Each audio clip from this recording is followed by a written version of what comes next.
Breaking news. The Tampa Bay Buccaneers will have a new member of the club's Ring of Honor. I was thinking about this. There's still a good number of, I think, qualified candidates, right, out there. Yeah. Well, I mean, is this John Gruden coming back in the Ring of Honor? Or is this No, a new this one? is not. I'll tell you what, man. They're going to bring me back 4 times this year. I'm going to have 4 Grudens up there. No, it's not John. It's a player, and they haven't done a player for quite a while. It feels like. I was surprised how many people are actually in the Ring of Honor. I was going through the list and I was like, "Whoa, that's a lot."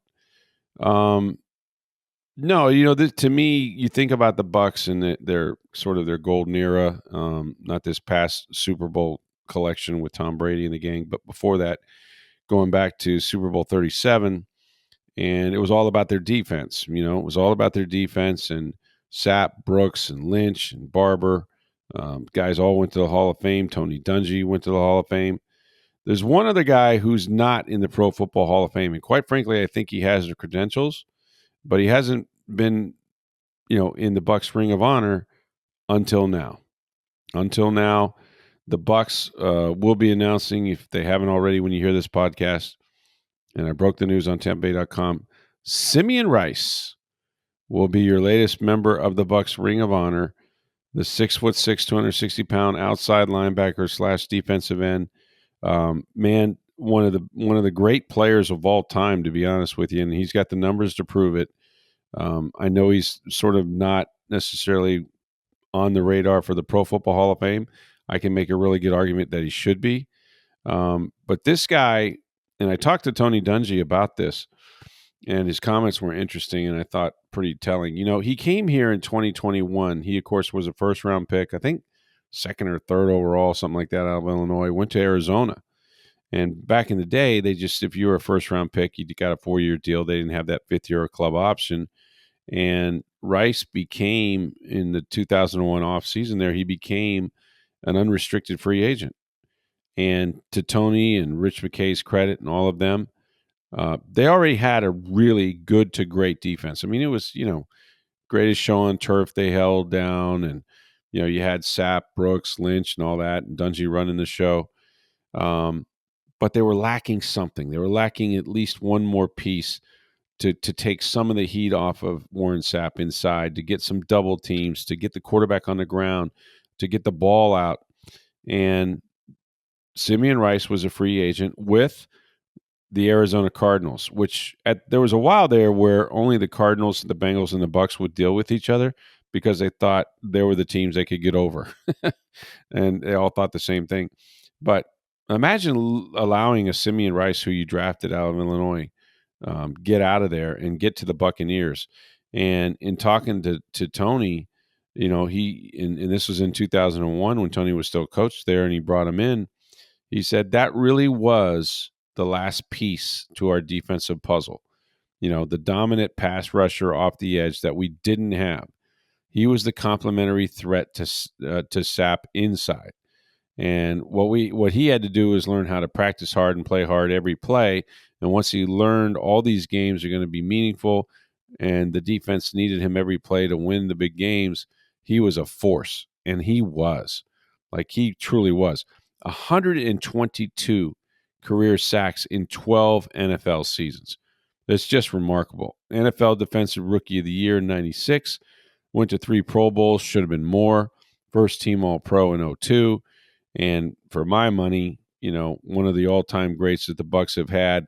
I'm happy for Simeon Rice, and he's a different cat. We can talk about that in a minute, but I think this is a good selection, and they're going back sort of in the heyday of their defense, and those guys are running thin now, but Rice belongs, man, and I think it's cool that he's getting in. And if you saw, they kind of tipped their hand a little bit.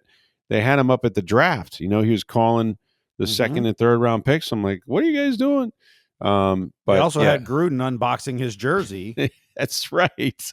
Yeah, exactly. Like, come on, in the schedule release video against the Cardinals. Yeah, and I heard certain people were talking about it at certain banquets and things around town as well. Not who it was, but that they were going to have a Ring of Honor this year because they had skipped over it a little bit.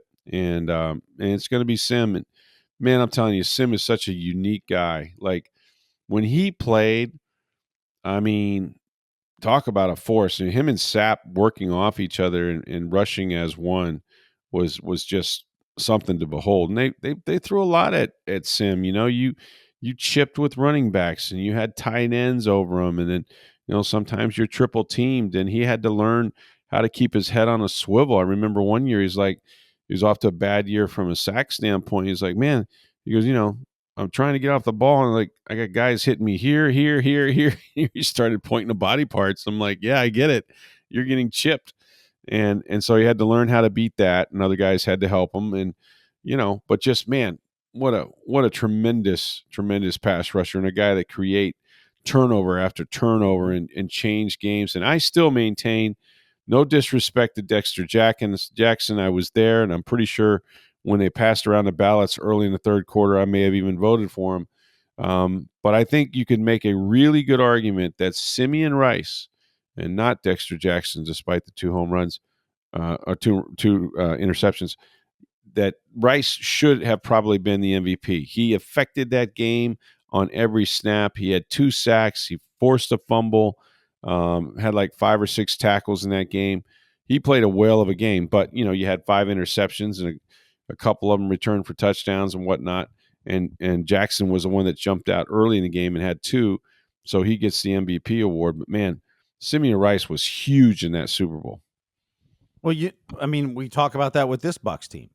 Like, there's so many pieces, but they don't have that outside edge rusher. And that's what Simeon Rice, as you said. I mean, he was that piece to complement Warren Sapp in the middle. You've got Vita Vea now. You're hoping Hassan Reddick this year will. But great teams in the NFL have pass rushes. Absolutely. And it wasn't until they got Simeon on that team that they had an elite pass rush. And even if he's not getting the sacks, but he's getting chipped by a running back, a tight end, or a double team from, that means somebody else is open. Somebody's free. Yep. Mm-hmm. And that's what the complementary piece is. Because if you double team him, that means Warren Sapp's not double teamed. Or Derek Brooks now has a free lane. Yep. To rush the passer. And that's so, right. That's what made that defense elite, was that piece. Yeah. Like for the Bucs this year, you're hoping Hassan Reddick becomes that piece. Exactly. Much like Shaq Barrett was a couple seasons ago when they went to the Super Bowl. Yep. You need that elite pass rusher on the edge. It makes everybody else on that D-line better. And just think how much it can free up Vita Vea or Kalijah Cansey. Oh, yeah. If Hassan Reddick can do that. But that's what Simeon Rice was to that defense. It's a shame. You averaged 10 sacks in the NFL for 12 seasons. 12 years. Yeah. How are you not in the Hall? Here's what the argument is in that room, and I hate that room because I've been in there one time as an alternate for Ira Kaufman. But that was when Rondy was trying again, or John Lynch, I believe, and took John like 7 tries. There's a bias. No breaking news here, but there is a definite bias towards the legacy teams, the original ones, whether you're talking about, the Bears or maybe the Giants or something like that. Bigger markets tend to get more love, I think. How many Hall of Famers do the Carolina Panthers have, for example? And so like all of that's kind of the deal. And then there's this sort of group think, sort of, you scratch back my back, I'll scratch yours. Like, okay, so maybe my guy's not getting in this year, but I'll vote for yours and push him over the top. But by God, next year, it goes without saying, my guy's in the queue, so to speak, and it's time for him to get in. So a lot of backroom deals made, all that kind of stuff. I think that in due time, it's just that you have so many players off that defense in the Hall of Fame.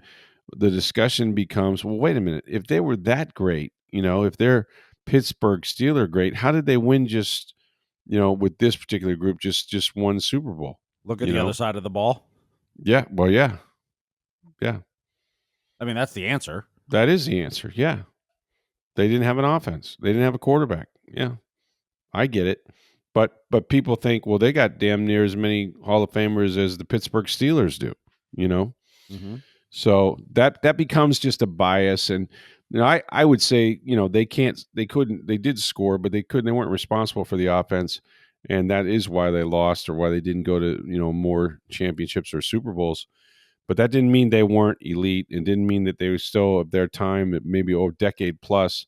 this was the best defense in the NFL, bar none. And they had a longevity of consistency, with Monty Kiffin and stuff that was great. They just couldn't score a lot of points. And that's why when John came in, he transformed that offense. And I've heard Tony give him credit. He still does today.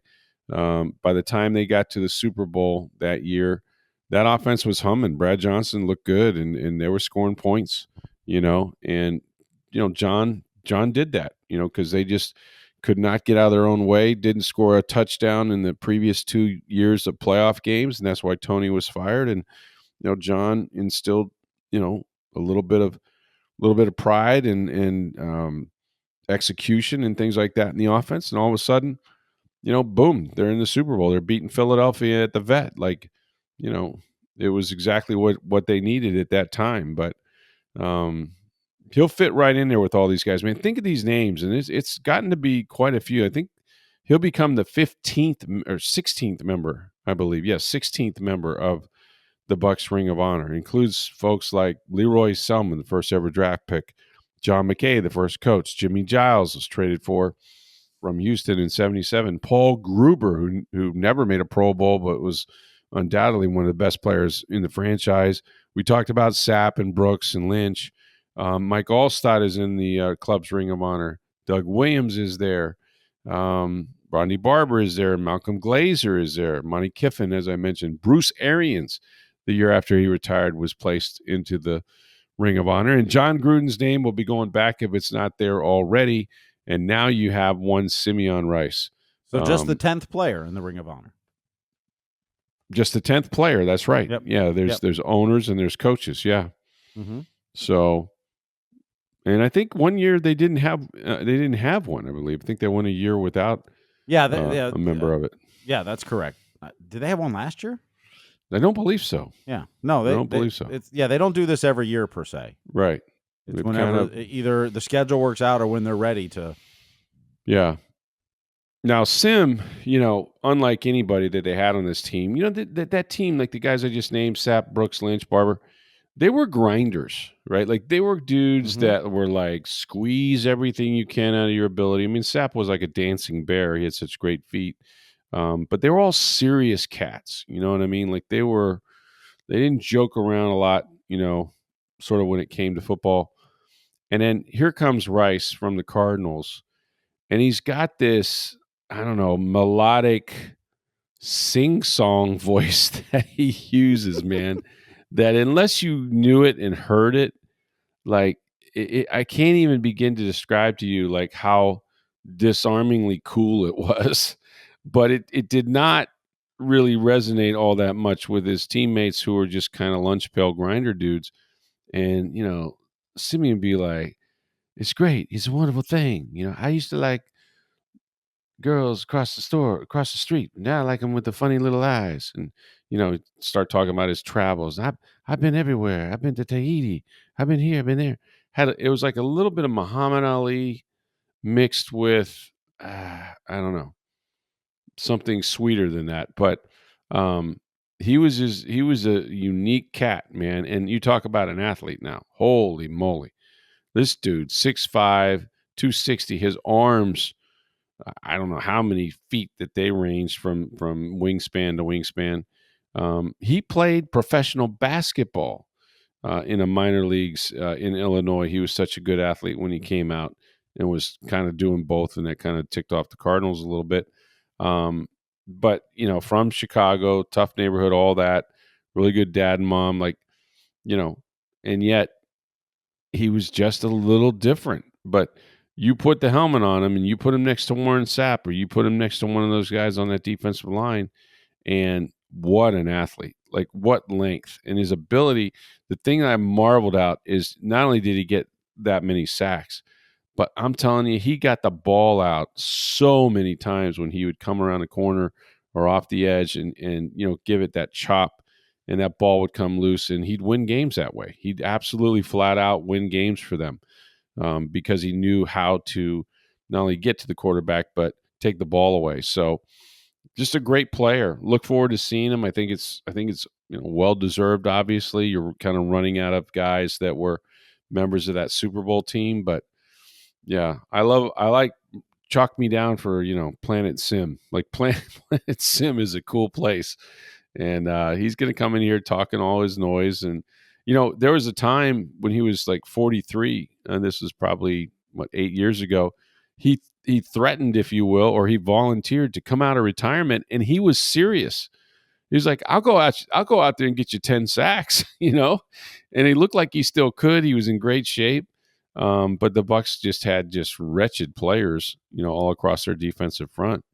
So yeah, he came out and said, "Hey, if you need someone, I'm right here." And so they didn't take him up on it, but maybe they should have. But that's who he was. That's just kind of who he was, man. He was a team guy, loved playing here, and made his mark. And now his name and number are going to be in the Ring of Honor. Hey, we got some mailbag questions coming up for you here, all answered 100% correctly or your money back. But first, have you been to International Plaza Mall? Of course you had. You know where that is. But I want you to go to the center of that mall, go upstairs, and march yourself right in to Breitling Boutique. That's right. The Breitling has been making Swiss watches now for over 140 years, but they've been in International Plaza Mall for about 5 years or so. And they've been offering a special limited edition of the 32 team watches in the NFL to celebrate the league's 140th anniversary.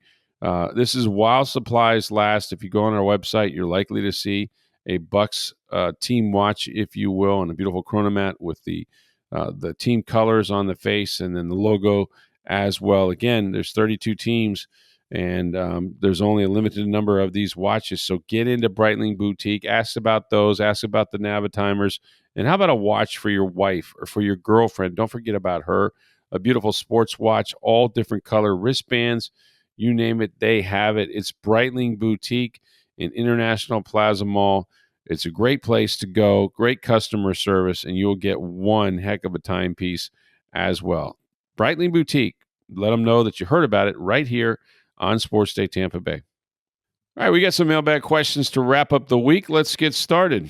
All right, we'll start with Ellis, who tweeted after the Bucs schedule came out. Do the Buccaneers play competitive football or continue to struggle in primetime games this season? Wow, what a great question. They could have won and probably should have won a couple primetime games last year. I can think of specifically the one that they lost at Kansas City when they could have gone for two, and Todd Bowles, perhaps this year with some more help from the press box, will be told you probably don't want to give the ball last to Patrick Mahomes. And they didn't win that one. Wasn't the Atlanta game a Thursday night that they could have won as well? Atlanta was Thursday night. They had the game won. Levante David has an interception late in that game around the 15, 20-yard line, somewhere in there. And it was a fourth down play at that, like 4th and 15. That throws a pick, Kirk Cousins does. And I get up, grab my phone, and say, well, that's it, and start marching down, to the locker room. And lo and behold, the Bucs weren't even able to kick a field goal and extend the lead. And Kirk Cousins marched down there, got it into overtime, and then won it in overtime. And that was a kind of a surreal and cataclysmic ending to that game. And then they lost against Atlanta again in Tampa. So a chance to kind of right that wrong anyway, and get on top of the Falcons, I think, early. All right, Les had tweeted. He says, Rick, you said you wanted to see when the bye was. Week 9, right in the middle. Some Bucs love? ? 100% love. 100% unadulterated love, because the NFL picks winners. There is no competitive balance the way they would like you to believe there is. They want the show. They want to monetize all the big names. That's why, did I see where like Dallas or somebody's playing like 4 Thursday night games or Thursday games? Of course, well, Dallas they're playing the opener on Thursday. They're playing Thanksgiving Day. So there's 2 of them, yeah. Yeah, I haven't looked at their whole schedule. I think they have 2 more. But no, I mean, in as much as we talk about competitive balance and the draft is weighted that way, and there's no lottery, by the way, it's not like the NBA. If you're the worst team, you can tank for Tua and that kind of thing. But when the bye week is so important in a 17-week season, when you might, in this case, in the NFC, they have 9 games on the road. And we mentioned like going out to, say Los Angeles and playing a night game in Los Angeles. You're probably not getting back here till Monday at around 6 a.m. Like that's tough, and you get worn down. The NFL is like NASCAR. It's a war of attrition, and so if you have it too early, that might be okay in September, but then you got such a long haul in front of you, some 12 games or so, or maybe even more than that, maybe 14, I don't know. And no one stays healthy for that long, I mean, injuries can happen any week, but if you can balance that, if you can have that day, that week off to heal around in or around the middle of the season, it gives you a chance. It gives you a chance to stay competitive, get back in the race, whatever. And so those teams, and the Bucs have been in this position many times, that have the first or second bye week after week 4, they're kind of screwed, and the NFL is telling you something. They're saying, we don't think they're very good, and we're not going to waste a bullet on a good team. We want to see our best teams make it to the Super Bowl for obvious reasons. And so, yeah, the other teams kind of have to kind of live with it. But the answer to it is get better. If you don't like your lot in life, improve, right? Be one of those teams that will get the better bye weeks and things like that. Michael had tweeted, "Why are all the Buccaneers home games at 1:00?" I have no idea. And it makes zero sense to me. Now, I'm sure there's instances where, say, Fox has the doubleheader and maybe the late game is Miami or somebody. I don't really know. This makes no sense. It's stupid to me to play in September, October, or, all those games at 1 p.m. Good luck with that. Like, good luck with that. I just think that at some point you got to have a climate controlled stadium. We'll see what renovations they come up with if and when they start to do that. From a writer's standpoint, I love it. I love it because I can spend time in the locker room, pull out the best story, and start from scratch, and still have plenty of time to make deadline and whatnot. But that's not what the guys are playing for, and it's tough.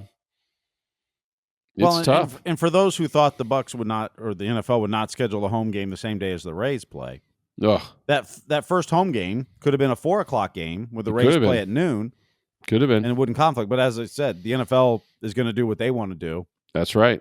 And it probably is more to do with whatever network's carrying that game. The network and who their doubleheader and national game is going to be. Yeah, you don't want to have 2 of those. So consequently, look who's playing at 1:00. And again, I love it. And I actually think that players prefer it, to be honest with you. I think players just want routine. They're creatures of habit, They're creatures of habit. And they'd like to know that they're going to play the same time every time, but it's not feasible anymore. So, that pipe dream is over. John tweeted, in 2024, the Buccaneers were winless at 0-6 when opposing quarterbacks had a quarterback rating above 95 against them. They were 10-1 when it fell below that mark. There isn't another stat that speaks so clearly about where the Bucs need to improve as a team. Do you think they're set to do that in 2025? I think they better be. I don't know if they are or not, though, to be honest with you. It's fun to sit here and go, well, I think Yaya Diaby is going to be a great player. Well, is he? I mean, at some point you get to your third season and there's been injuries involved and sort of all of that. But, when is that corner going to be turned? And I just think that Hassan Reddick holds the key to a big part of this team because he's something they haven't had. We just got done talking about Simeon Rice. And in many ways, this is similar because you have Vita Vea, you have Kalijah Kancey, and yes, you have, Yaya Diaby and such, but you got to have that dominant veteran pass rusher. You've got to have it. And that's going to be the key. That's going to be the key. And I think they've done a pretty good job in the draft of at least addressing some needs. Now, we talked about getting a Mecca, Buka, They went for the 2 corners, so I think Parrish is going to be really good. I think Morrison's a first-round talent when he gets healthy.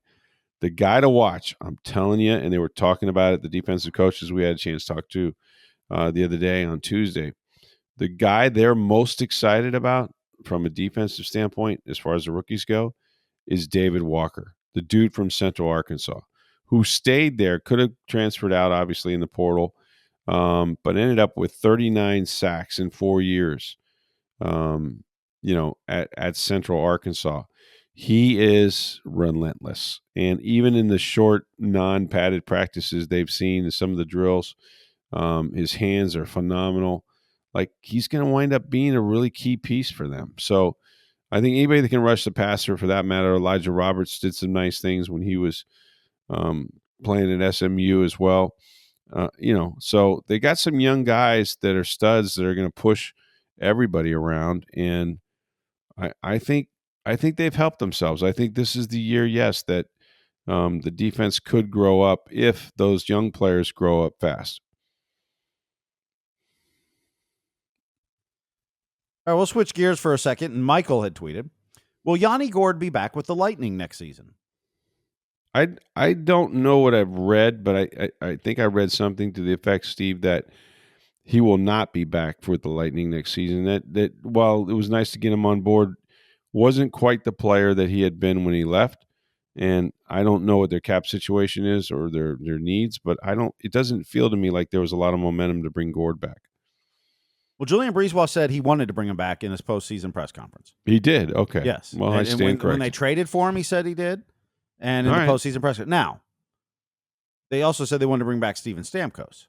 And what he doesn't say in that is at what price. I want to bring him back, but do I want to pay that for it? Yeah. Now, Yanni Gourde is coming off a 4-year contract. I believe it was $4.16 million a year. Okay.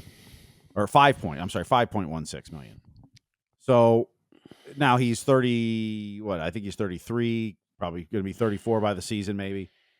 Okay. I don't think they're going to sign him for $5.1 million. The question is, how much is Yanni willing to play for, and for how long, and what term too?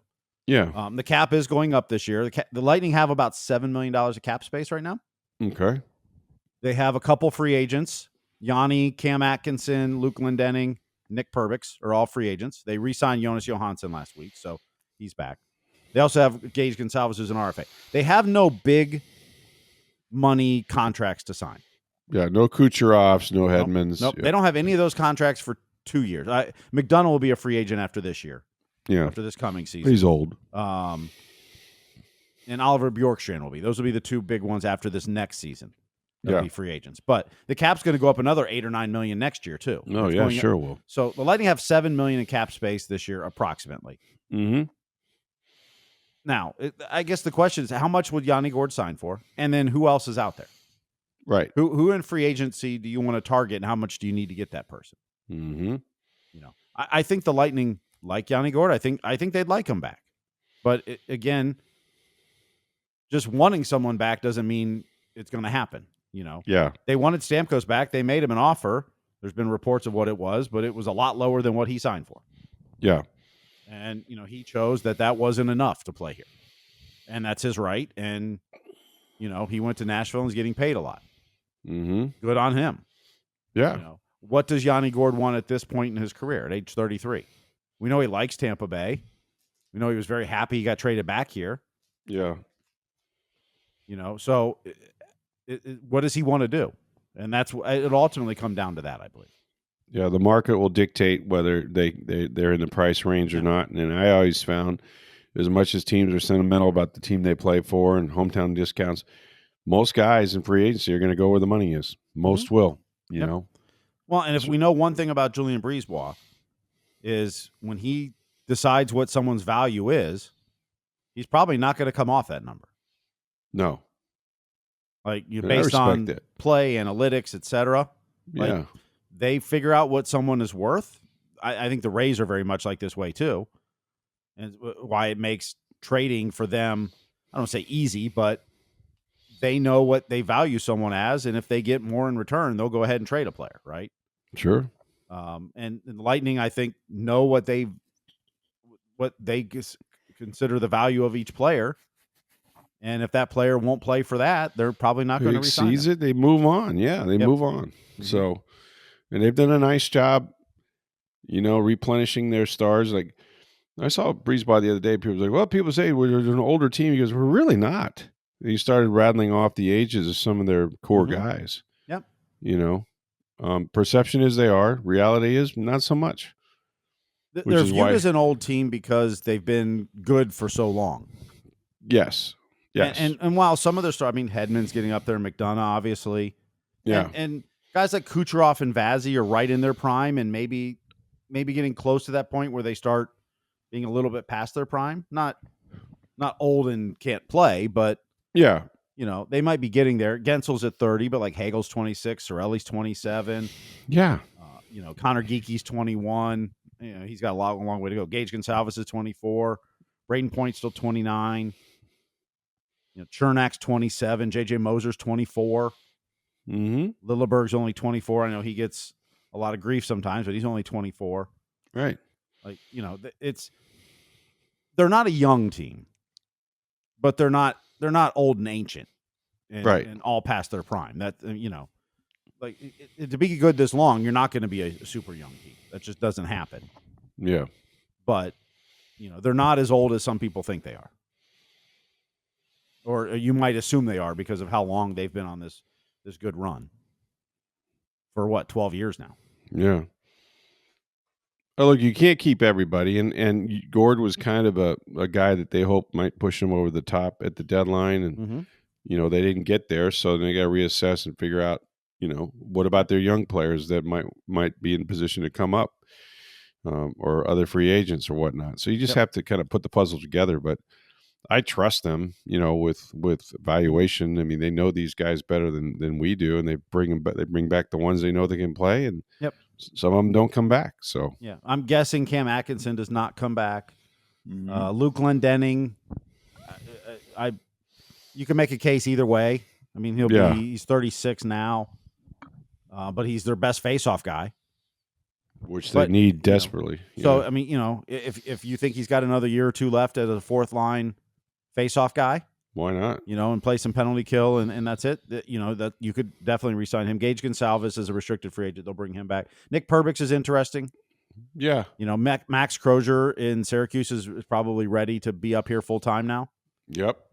So do they want to, re-sign Nick Perbix or move on from him, or that'll be an interesting decision for the Lightning to make on him. Yeah. But I trust Breezeball. I trust him, and I trust Cooper to make the right decisions, and I think that's how they've stayed relevant, and that's why they will.